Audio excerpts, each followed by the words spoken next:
আমি আমার ধারণা মতে বাংলাদেশের সবচাইতে মানে নিন্দিত একজন রাষ্ট্রপতি হিসেবে ওনাকে আমি আখ্যায়িত করলাম। শেখ হাসিনার সময়ের সেই সময়ের সঙ্গী সে, এবং সে ওই সময় শেখ হাসিনার পক্ষে কাজ করেছিল। যে একজন আওয়ামী লীগের দোসরকে এভাবে সরানো হচ্ছে, এতে আমরা অবশ্যই আনন্দিত।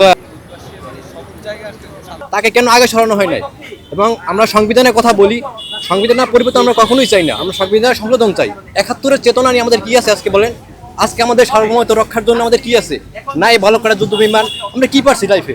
মানে ৭১-এর পর আমরা কি পারছি? অতএব আমাদের উচিত আমাদের দেশের সার্বভৌমত্ব রক্ষার জন্য যা যা প্রয়োজন সবগুলোর জন্য আমাদের বর্তমান যে প্রাইম মিনিস্টার আছেন তিনি এগুলো আমাদের দিবেন, এবং যদি প্রয়োজন হয় আমরা যারা সাধারণ জনগণ আছি আমরা ফান্ড কালেক্ট করে দিব।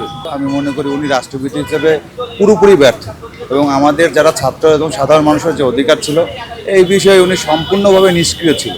এবং ওনার মানে যে দায়িত্বটা ছিল, তিন বাহিনী সম্পূর্ণই ওনার তত্ত্বাবধানে থাকার পরও দেশে এরকম একটা অবস্থায় উনি সম্পূর্ণভাবে নিষ্ক্রিয় ছিল।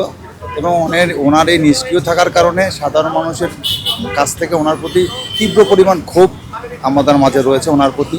এবং আমি মনে করি ওনার পদত্যাগপত্রটা আরও দেওয়ার আগে দরকার ছিল, কিন্তু উনি যে কোনো কারণে রাষ্ট্রপতি সংবিধানের কারণেই হোক না কেন উনি পদত্যাগপত্র দিতে পারেন নাই।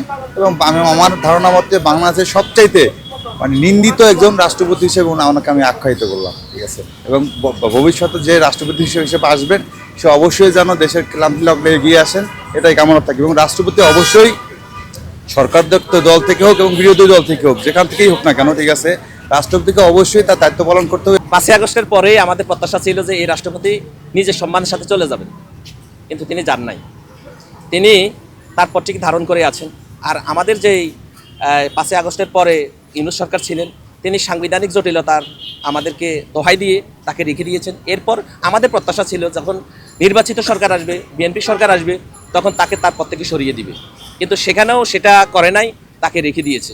এখন আমাদের সাধারণ মানুষ হিসেবে যে একটা ধারণা যে তিনি অসুস্থ না, তাকে হয়তো অসুস্থতার দোহাই দিয়ে তাকে হয়তো সরিয়ে দেওয়া হয়েছে। দীর্ঘ 2 বছর আমরা 24 সালের পর থেকে এখন আজকে 26 সাল, শেখ হাসিনা চলে গেছে, কিন্তু ওনার দোসর চুপ্পু উনি রয়ে গেছিল। এ নিয়ে আমরা অনেক আন্দোলন সংগ্রাম করেছি, কিন্তু অন্তর্বর্তী আমলেও তাকে সরানো হয়নি।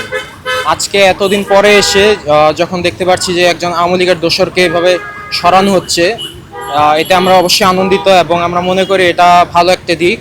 আর এভাবেই তারেক রহমান দেশকে এগিয়ে নিয়ে যাবে এবং দেশের সাথে কাজ করবে, এবং আওয়ামী লীগকে যাতে পুনর্বাসন করার কোনো সুযোগ না দেওয়া হয় সেই ব্যাপারে যে তিনি একদম অটল, এটাও তার মাধ্যমে আমরা দেখতে পাচ্ছি।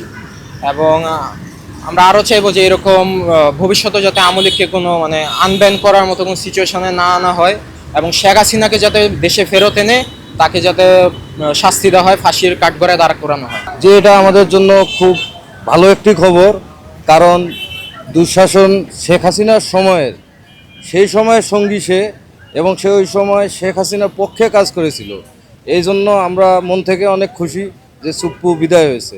ওনার শাসন আমলটা মোটেও ভালো ছিল না, কারণ শেখ হাসিনার আমলে শেখ হাসিনা নির্ধারণ করা যে রাষ্ট্রপতি সে কখনো ভালো হতে পারে না।